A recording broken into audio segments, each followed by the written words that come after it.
I've been in a marriage of convenience with Ethan Bennett for 7 years, and his heart has always belonged to his childhood sweetheart Chloe Davis. I begged him to go to Disneyland Anaheim, but he refused. Then he went with Chloe. The media slandered me and I was retaliated against by reporters, but he didn't care. Yet he silenced anyone who spoke ill of Chloe. I asked for a divorce, and he agreed immediately, but on the last day of the divorce cooling-off period, I lacked the courage and remarried him. I reminded myself that my marriage to Ethan was a business arrangement, so I learned not to love him. Just as I'd saved up enough disappointment and was about to leave for Boston with my luggage, he said he loved me with red eyes. He rubbed his forehead, with unmistakable exhaustion on his face. The Tiffany Co. earrings were left by Chloe accidentally. She got drunk and couldn't recognize anyone, so I drove her home. He looked at me, awkwardly explaining something he used to dismiss outright. I've promised you many times, I only have to take care of her because our families are on good terms. I have no romantic relationship with her, not now or ever. Seeing me stay silent, a rare crack appeared in his usually composed expression. He looked somewhat helpless. What do I have to say to make you believe me? I replied calmly. I do believe you, and I'm not angry. It was like pouring hot water on a glacier. Hesitation appeared in Ethan's eyes for the first time. Then why haven't you said anything? I took out my phone, checked the time to the airport, and said casually. Didn't you used to say you hated hearing me talk?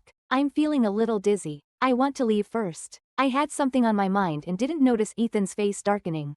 It's so late, you're not going home. So where are you off to? As the suspicion in his eyes grew stronger.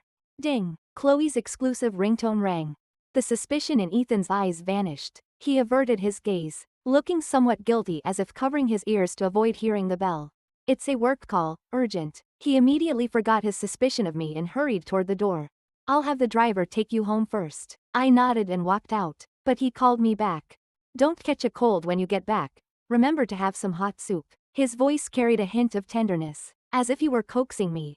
Wait for me at home. I'll be back soon. Don't worry. I won't miss your birthday again. Emma, happy birthday. I held my breath. He said the same thing last time, but still abandoned me for Chloe. Back then, I was hysterical with grief, but now I could just smile when I remembered it. Hurry up, I urged him softly, lowering my head. Otherwise, she'll get anxious. After all, Chloe was eager to see him, and I was eager to catch my flight. As for my birthday, I won't wait for you anymore. I finally arrived 10 minutes before takeoff. After sitting down, I instinctively put my hand in my pocket. But I felt a box inside, containing the Pandora Disney Collection necklace I'd liked last time. After 7 years of marriage, he always remembered my preferences in these little things. The exquisite diamond dazzled my eyes, and I suddenly felt the urge to cry. I suddenly remembered that Ethan and I had once had good times too. But they were far too short. Eventually, those good times became a rope that bound me. At first, I thought he really only had to take care of Chloe because of the friendship between our families. But the media slandered me repeatedly with no consequences, while anyone who spoke even slightly badly of Chloe was silenced.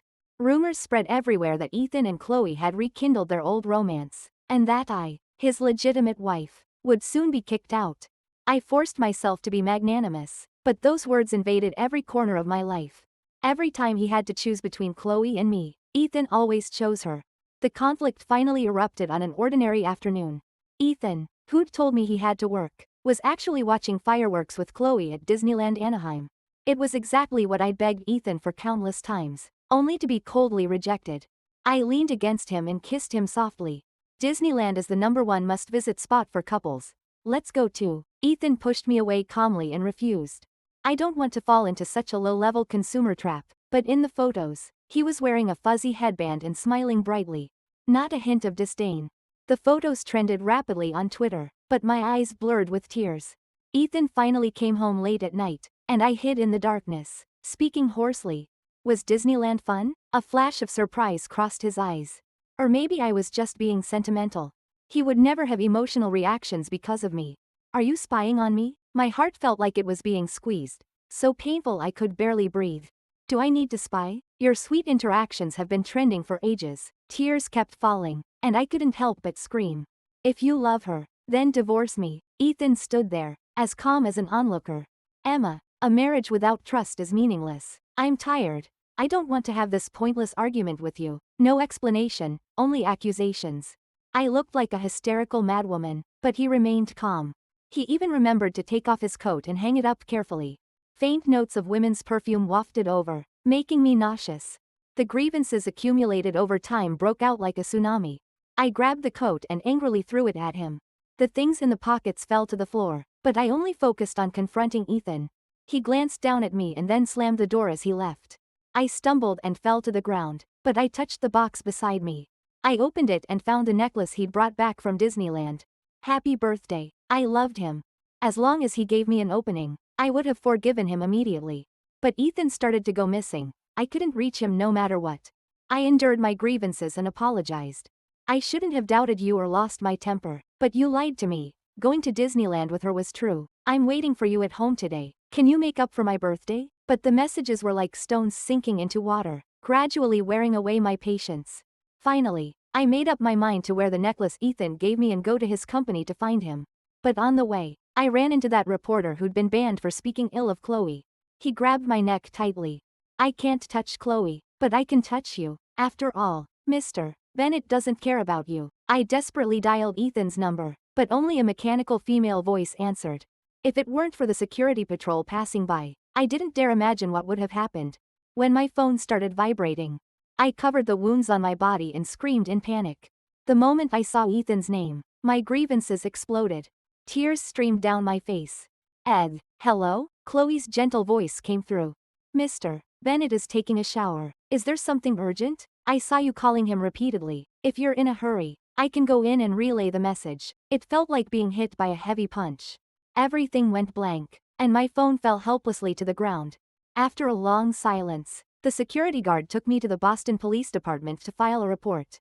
I stayed up all night, and when the sun rose again, Ethan's call suddenly came. What did you do wrong? He still sounded high and mighty. But I suddenly realized, he'd done it on purpose. Those unanswered calls. They were his punishment for me, for not trusting him. His short words tore at my heart. I forced my hoarse voice to speak. Ethan, let's get a divorce. There was a pause on the other end, followed by a cold laugh. Fine, don't regret it. 10 minutes later, a lawyer from Bennett Group delivered the divorce settlement. He was too decisive. Decisive enough to seem premeditated. After the divorce, I started having sleepless nights. Every time I closed my eyes, the 7 years with Ethan replayed before me. I magnified every detail, trying to find evidence that he'd once loved me. But the more I searched, the more painful it became, the more resentful I felt. All my love for Ethan turned to hatred. 7 years. How many 7 years does a person have in life? He walked away easily, leaving me behind and feeling light as a feather. I spent the whole night deleting everything related to him. I also cleared out all the things he'd given me and threw them into the trash downstairs without hesitation. I thought after doing all this, I'd turn around as gracefully as the leading lady in a story. But it felt like the morning after a hangover, only a splitting headache and confusion remained. I started living a regular life, as if everything was getting better. But only I knew, a piece of my soul was missing. The spot that was supposed to be Ethan's was shattered. To survive, I'd forcibly cut off that painful part of my soul. But I forgot, when the soul breaks, the person breaks too. The pain peaked when I saw Ethan. He was still calm and composed, full of vitality. As if losing me hadn't affected him at all. Chloe quietly approached him, with a hidden glee. I started losing my appetite and couldn't sleep. I frantically searched for every piece of news about Ethan and Chloe. I tortured myself by watching their sweet interactions captured by the media. I rummaged through Chloe's Instagram and TikTok accounts. I spent 3 days reading all 8,000 of her posts, witnessing every little moment between her and Ethan. Until I fainted at my doorstep and was sent to the hospital. Ethan finally showed up. It was the last day of the divorce cooling off period. He silently touched my hair. My gaze was dull, and I fell apart. I was wrong. Ethan smiled confidently. We got back together. My licensed clinical psychologist suggested desensitization therapy. Cutting things off quickly seems cool, but not everyone can do it. For most people, desensitization therapy is more suitable. It allows the other person to continue their normal routine. But you reduce your own care and expectations. Slowly, time is the best medicine. At first, pretending to be magnanimous was painful. But Ethan was happy. He patted my shoulder and spoke encouragingly. Emma, you finally look like Mrs. Bennett. Half a year after remarrying, the desensitization therapy worked. I really became a qualified Mrs. Bennett. I no longer cared about his whereabouts. I chose to ignore his business with Chloe. By the time I realized it, the missing piece of my soul had been filled. I paused for a moment, then sent my resume to a university abroad. They'd sent me an offer before, but back then, I'd given it up for Ethan. I was lucky, I still had a chance. My flight was booked for 7 days later. I wasn't planning to tell Ethan. After all, whether it was me or this marriage, I was just an insignificant episode in his life. I became more and more indifferent, more and more obedient. Ethan, however, became more and more restless. When I came home, Ethan suddenly grabbed my hand. "Let's talk." I looked up in confusion. "Talk about what?" He stared at me for a long time. "Nothing." I frowned, then took a bath and lay back in bed, but soon, a warm body pressed against my back. It had been so long since we'd slept together. I was a little uncomfortable and instinctively pulled away. But Ethan held me tightly and suddenly turned on the light. "Emma Carter, we're husband and wife." I know. I remained calm, but Ethan suddenly deflated. He got up and sat on the edge of the bed, staring at me intently. "The media is saying I'm about to marry Chloe. Why haven't you had them take down these news reports?" I was exhausted, fumbling for his hand. "The media loves to write gossip. Let them be." Chloe was in the entertainment industry and had many media friends, so the media and the public had said countless cruel things about me. At the worst, Chloe and Ethan's shipping fans trapped me in my car, calling me a shameless mistress who'd interfered with their childhood sweetheart's relationship. When I got home, I was terrified. "Can you call the media and explain for me?" But Ethan responded coldly. "A clear conscience fears no accusation. There's nothing to explain. If I cared about everything people said, could I even run this company?" Tears hung humorously on my face. For a moment, I felt like I wasn't Ethan's wife, but his subordinate. A few days later, the gossip disappeared. The reason was that it would damage Chloe's reputation. Everyone thought Ethan and Chloe would keep their distance. But at various events, Chloe was still his companion. And I remained the invisible Mrs. Bennett. Now, I remembered my duty as Mrs. Bennett, not crying, not making a fuss, staying dignified and elegant. But Ethan suddenly froze and pinned me down. The distance was too close. I couldn't help but want to pull away. But Ethan insisted on leaning in to kiss me. I tried to resist, but the strength gap was too great. The kiss still landed on the corner of my lips. Ethan gripped my arm tightly, his tone stubborn. "What are you doing? You never used to refuse my kisses." I didn't speak. I didn't know what had triggered him tonight. Panic overflowed in his eyes. He leaned down to kiss me again, holding me tightly in his arms and caressing me nonstop. The next day, Ethan suddenly clarified his relationship with Chloe in front of the media, TMZ, People magazine. Chloe tried to flirt her way out of it, but Ethan spoke expressionlessly. "My relationship with Ms. Chloe Davis is purely professional. If there are any more false reports, Bennett Group will take legal action." For a moment, the media fell silent. No one dared to breathe. Chloe's face turned ugly, and she left crying. After the event, the media gathered to discuss. "What's wrong with Mr. Bennett today? Did he just dump Chloe?" They didn't dare ask the parties involved, so they came after me, the easy target. "What do you think about Mr. Bennett's clarification today? Are Mr. Bennett and Chloe really just business partners?" I didn't want to get involved, after all. Saying too much could lead to trouble. So I just brushed it off. Everything is subject to Mr. Bennett's statement, but the media still wouldn't let me go. "But there are rumors that Mr. Bennett and Chloe are childhood sweethearts, and that you interfered in their relationship." I thought desperately and finally came up with a humorous reply. "They really are a handsome couple, quite a match. I understand why everyone ships them. Sometimes when I watch the edits, I even ship them a little too." Only then did I notice the reporters stepping back. Looking up, Ethan was staring at me with a cold face. He pushed through the crowd of media and took me away.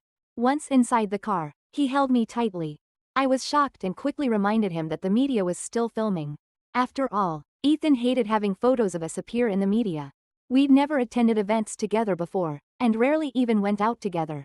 But now, the media had completely surrounded the car, with flashbulbs popping nonstop, but Ethan held me tightly like he was crazy. I quickly pushed him away. "Let's talk at home." Ethan hugged me again, stroking my back repeatedly as if confirming I was still there. After a long while, he finally let me go. "Emma, Chloe and I are just business partners. As for before, forget it. You can be angry if you want. I'll be more careful in the future." I won't make you angry. I froze. The promise I'd once tried everything to get. Now it was falling from the sky. But I only had 3 days left to leave. The promise no longer mattered. Ethan suddenly became clingy. He started taking me to various events, even though I didn't want to go at all. He also liked to have me kiss him with the lights on. But every time, he'd turn me around. It was like time had turned back. We were back to when we were most in love. Sometimes I'd zone out, thinking maybe Ethan still loved me. I should talk to him face to face about leaving. The day I got my ticket, I realized I was leaving on New Year's Day. I watched the check-in video Ethan sent me. I decided to say goodbye to him in person. But when I got to the door, I saw Ethan and Chloe kissing in front of the floor-to-ceiling window. The bright fireworks illuminated their happy faces. 7 years had come to an end, yet I was still playing the thief peeking at others' happiness. The person in his arms had long since changed from me to Chloe.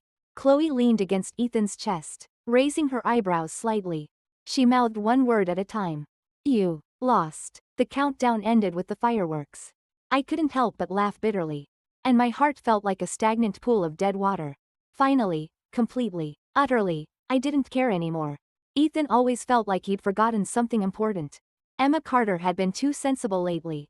Before, she'd start pestering him with requests half a year before her birthday. But today, if he hadn't reached out to her, she would have completely forgotten. Ethan tapped the table and picked up his phone again. An inexplicable anxiety surged in his heart. He thought for a moment and decided to take the initiative to contact Emma. I'll be back soon. Is there anything you want me to bring? At that moment, a soft body rubbed against his side.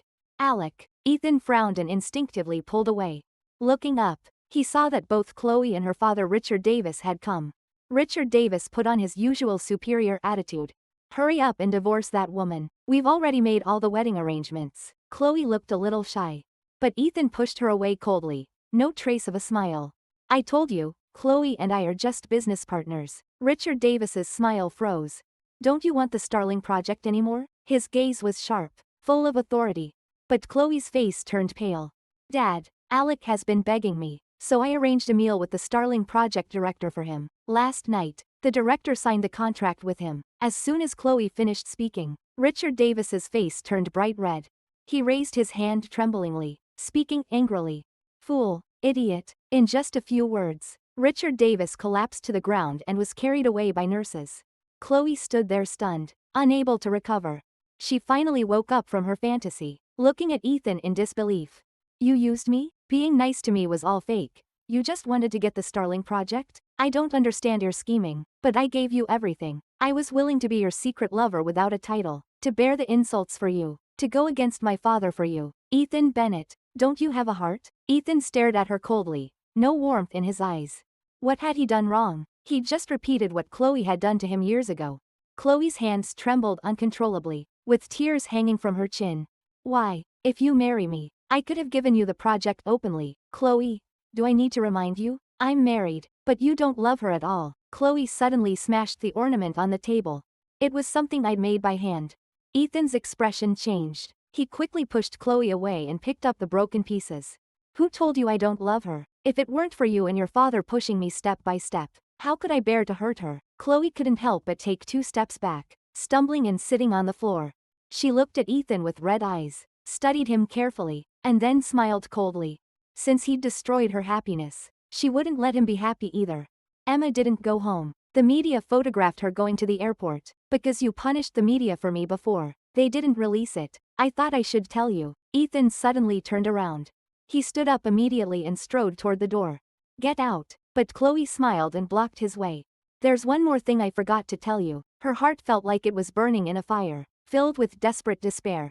Last night, when we kissed, Emma was standing outside the door. Ethan's desperate and painful expression amused her.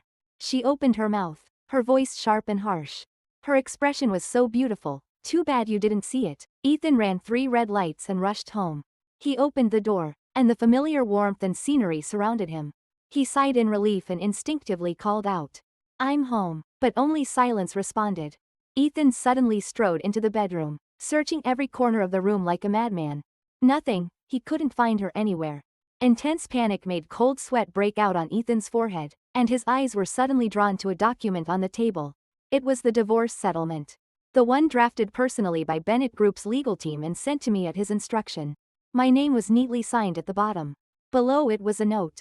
This time, I won't regret it. Ethan suddenly felt all his strength drain away. He couldn't even lift his phone. He leaned against the sofa, holding the phone and eagerly dialing my number. But only a long, meaningless busy tone came through.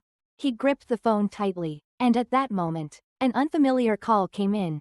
His heart jumped to his throat. He answered quickly. Emma? The voice on the other end was formulaic and polite. Hello. You made a reservation at Disneyland Grand Californian Hotel Restaurant last week, and you still haven't arrived. Do you have other arrangements? His last glimmer of hope was instantly extinguished. Ethan's world collapsed rapidly. But he couldn't slack off, he couldn't let himself sink into sorrow. The project had just started, and there was too much for him to handle. Ethan was forced to put on a social mask, battling wits with a group of old foxes. He started having trouble sleeping, often calling my name unconsciously in the empty house. Later, he began avoiding the silence and simply slept in his car. But all the lights in the world were on, except the one that belonged to him. A month later, the project finally started running smoothly. Ethan, who hadn't slept for nearly 3 days, rushed to the city where I was, Boston, MA. The moment he boarded the plane, he suddenly felt nervous and angry. The name on the divorce settlement had become his nightmare. Every time he dreamed, he saw my tearful face. Ethan panicked. He thought, what if I really never forgave him? But the next second, he forced himself to calm down. No, I loved him so much. He knew it. Just like last time, when he'd just ignored me a little, I'd fallen apart. As for me going abroad this time, it was just because his kiss had stimulated me. But he had his reasons. As long as he explained a little and coaxed me well, things would go back to how they used to be. Ignoring the unease in his heart, Ethan finally arrived in the city where I was. He quickly told the driver to go to my apartment, but from a distance, he saw me hugging a man on the street. When the warm body pressed against me, my mind went blank. Liam Moore's warm breath brushed against my ear, with a hint of nervousness. The timing might not be right, but I want to tell you, I like you. I've liked you for a long time. Will you give me a chance? I froze, not knowing how to respond. Liam was my high school deskmate and the school heartthrob. In my youth, he was too bright, while I was just a dispensable background. If we hadn't been deskmates, we would never have crossed paths. So when friends said he liked me, I'd just taken it as a joke. Even when we later went to the same university and the same major, nothing happened as our friends had expected. If there was anything, it was just that he'd continued to sit next to me in college. Occasionally, there were moments of physical contact. The teacher lectured on stage, and the students nodded off below, amid the rustle of pens on paper. Our shoulders and arms touched occasionally, but pulled away quickly. The hidden joy hadn't had time to grow before he was sent abroad by his family, becoming a part of my youthful memories. Until I went abroad and met him again. At that time, I was a graduate student, and he was a soon-to-graduate PhD with a bright future. I had a lot of problems with my initial experiments, and Liam stayed up with me for a long time, helping me settle down smoothly in a foreign country. Other students said they'd never seen Liam so patient with anyone. I suddenly zoned out. So this is what it feels like to be favored. No wonder Chloe was obsessed with it. After coming here, I rarely thought of Ethan. After all, I knew he'd be eager to divorce me and rekindle his relationship with Chloe. His life wouldn't stop because of losing me. He'd only be relieved that I was so sensible. So when Ethan's face suddenly appeared in front of me, I almost thought I was dreaming. Emma Carter, he gritted his teeth, stepping toward me step by step. Then he grabbed my arm tightly. Liam looked stunned. Ethan Bennett. The next second, Ethan's fist landed on his face. Liam Moore, you know she's my wife. And you still touched her? Blood stained the corner of Liam's mouth, but he sneered. Of course I know. I also know you cheated, hurting her for a woman who betrayed you. Ethan, you don't deserve her. Ethan tried to hit him again, but Liam dodged, and the two began to fight fiercely. I quickly pulled them apart, only to find that a crowd of onlookers had already gathered. After all, two handsome men fighting over a woman on the street was exciting gossip in any country. Not wanting to be stared at, I had to take them inside. That's when I learned that Liam and Ethan were distantly related. A wave of exhaustion from being teased by fate swept over me. Why was the world so small? Everyone around me was somehow connected to Ethan.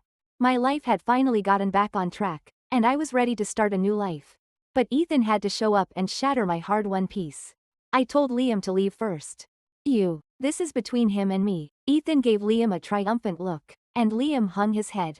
Call me if you need anything. After the door closed, Ethan looked at me quietly. Let's talk. He tried to hug me like he used to, but I dodged skillfully. Hurt appeared on Ethan's face, but he only rubbed his tired brows. That kiss and hug the other day, it was an accident. I can explain. Let's talk about the rest when we go home, okay? He was as calm and dominant as before. But I only felt absurd. No need. We're already divorced. You don't have to explain anything to me. Maybe my answer sounded ridiculous to Ethan, because the corners of his mouth quickly fell into a tight line. Why? Roles reversed. So I easily understood how Ethan had felt back then. Explaining was too troublesome, and there were no consequences for not explaining. So, coldness was enough. No reason. I just don't want to continue with you. Ethan stared at me, his chest heaving. After a few seconds, he quickly adjusted his mood. You're just throwing a tantrum. I'll pursue you again. Let you feel my sincerity. I knew Ethan was stubborn, but I didn't know he'd be this stubborn. He seemed to have nothing but time, invading every corner of my life. All my lab mates at MIT Research Lab remembered this handsome, extraordinary, mysterious man. Everyone envied me for being lucky, having two excellent men like Liam and Ethan pursuing me. So they set up a betting pool, betting on who I'd choose. Some even asked me in advance. Standing by the window, I rubbed my forehead helplessly, a hint of amusement on my face. If I have to choose, I choose Liam. A loud bang came from behind.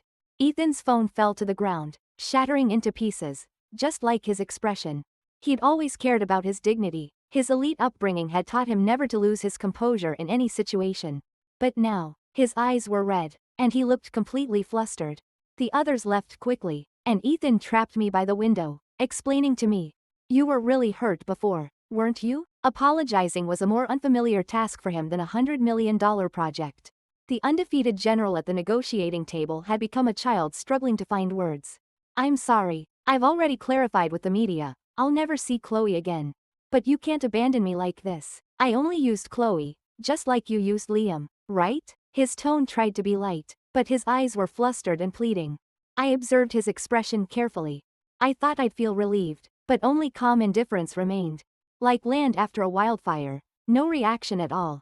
It doesn't matter. Then tell me what does matter. It doesn't matter that I was with someone else. It doesn't matter that you asked for a divorce. Then what does matter? Emma Carter, what do you take me, and our marriage, for? He went crazy, shouting at the top of his lungs, burning all his past calmness and composure to ashes.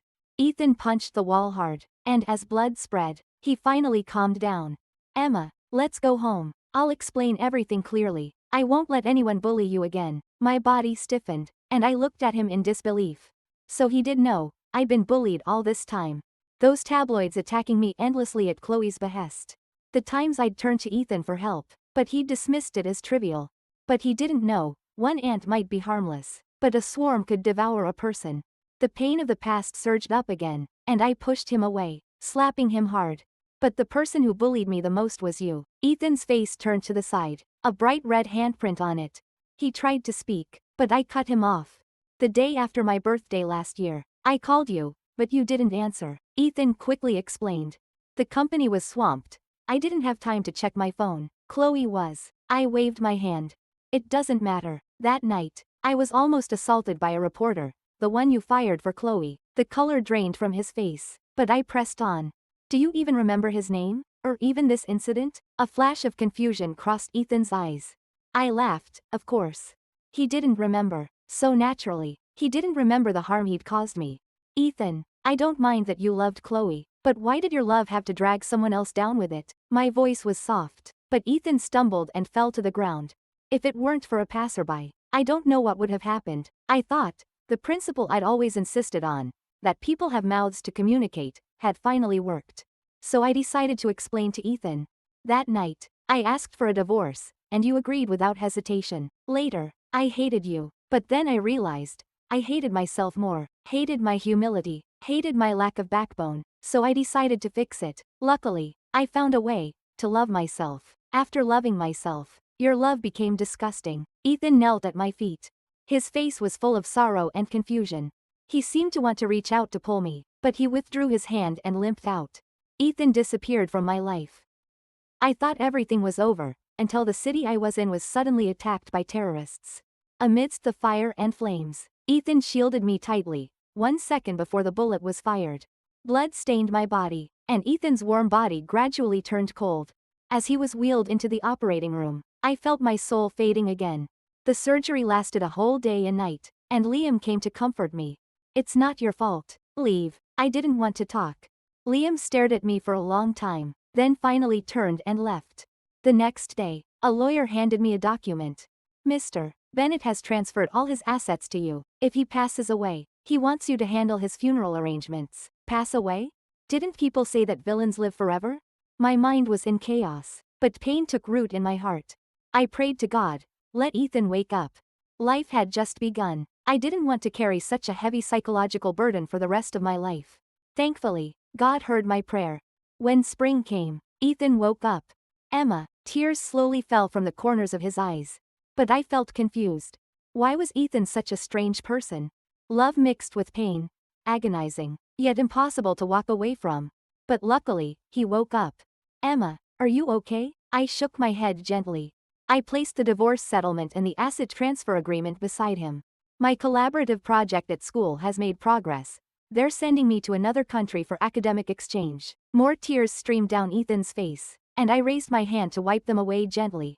"Ethan, do you love me?" He nodded frantically. "I used to love you very much.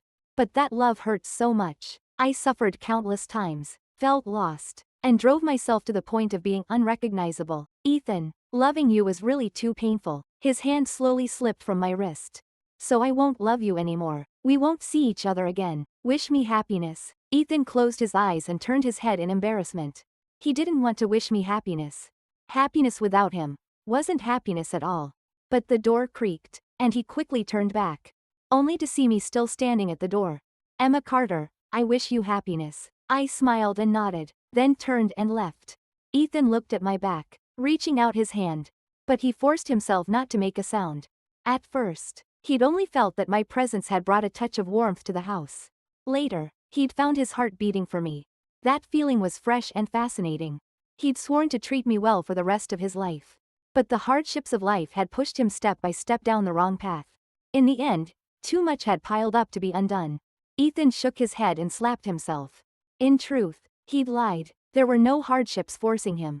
It was just that he'd weighed the pros and cons, deciding that true love was less important than interests. Besides, he'd had my love as leverage. But sincerity is fickle. When you have it, you don't cherish it. Once lost, it's gone forever.